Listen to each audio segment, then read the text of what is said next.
Oké, ik ben Paul en sorry hoor, maar mijn Nederlands is heel slecht en niet goed genoeg voor een presentatie. So begging your pardon, I'm going to do this in English if that's okay.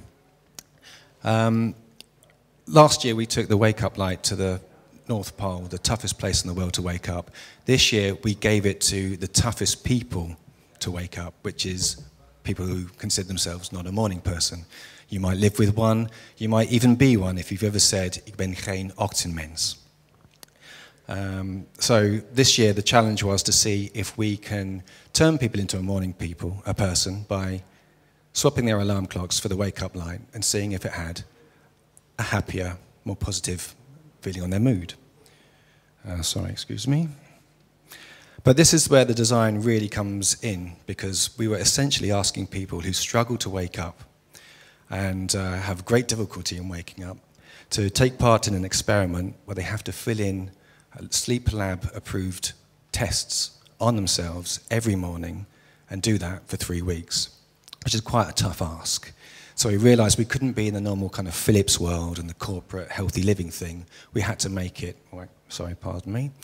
We had to make it much more fun, like it's a game. I mean, this is for Facebook. So what we ended up doing was we were inspired to create a world between the waking and sleeping moment where anything is possible, where toasters can fly, where toothbrushes can dance and roosters can moonwalk. And the whole thing was to give a feeling this was absolutely entertaining and a game that you should want to take part in. And our design world also had to work across many different places. So it had to work across our Facebook application, it had to work across films, it had to work across an iPhone app, and it also essentially had to work in interactive infographics. So our intention was basically to charm the pants off people so they want to take part in this. And here's some of the examples of the things which populated our world. We used morning icons, things that you recognize with waking up. So there were showers, we used toasters, there were toothpaste and coffee cups. And all of these were animated, so everything, every time you touch something, something happened. So it's very playful. Also the visual style, we went for a handcrafted, kind of homemade look and feel, because this was quite technical, having to use an app and Facebook. So we wanted to make it feel very, very simple, very, very welcoming, and pretty much like child's play. And that encouraged people to actually take part who wouldn't normally do this sort of thing. There's a couple more examples. And again, it's make me a morning person, so the whole thing, very optimistic, very positive in the whole look of this thing, which is reflected in the colour palette. The colour palette already indicates a kind of happier, brighter morning, which is what the product offers people. But we also had a colour palette for the non-morning people, and this is what most people saw when they first came in. It's grey, miserable, pretty much the visualization of a bad mood. With the people and the wake-up light, they're the only things that remained real in our world. Everything else was the paper-style illustrations, and that was because these are the two things we want people to concentrate on. And the way you wake up is real. It's not fantasy. It's not playful. It's a real problem.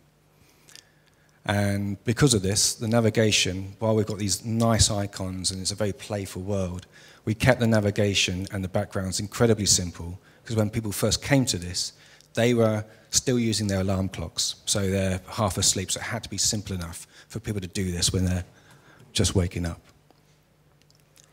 And the same goes for the infographics.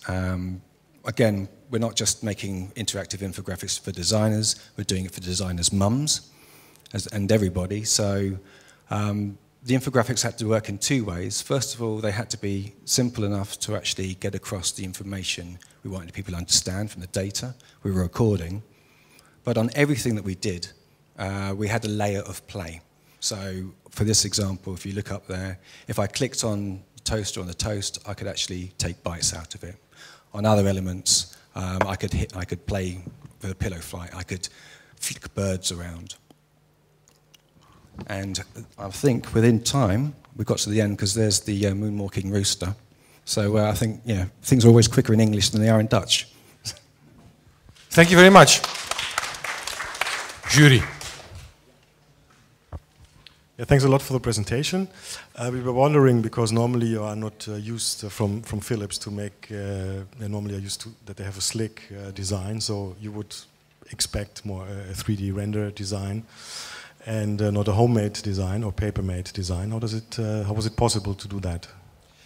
The client was very nice to us, but again, it's for Facebook, and our target market were essentially mothers, because they're the ones that tend to buy these lights for their teenage children, whatever.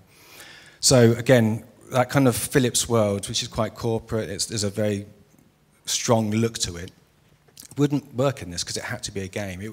Otherwise, it comes across as quite a serious, almost scientific experiment of trying to wake these people up. And we wanted this to be playful, just to get people into this thing and to keep coming back and playing with this. So that was they understood that, and they bought into this. I mean, this isn't a Philips campaign. This is a morning campaign with a Philips logo on the end of this, and it helped as well because we had a lot of people taking part in this, which wouldn't normally do that.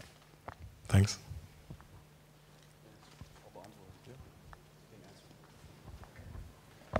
All the questions have been answered. Thank you very much. Thank you, Livel. Yeah.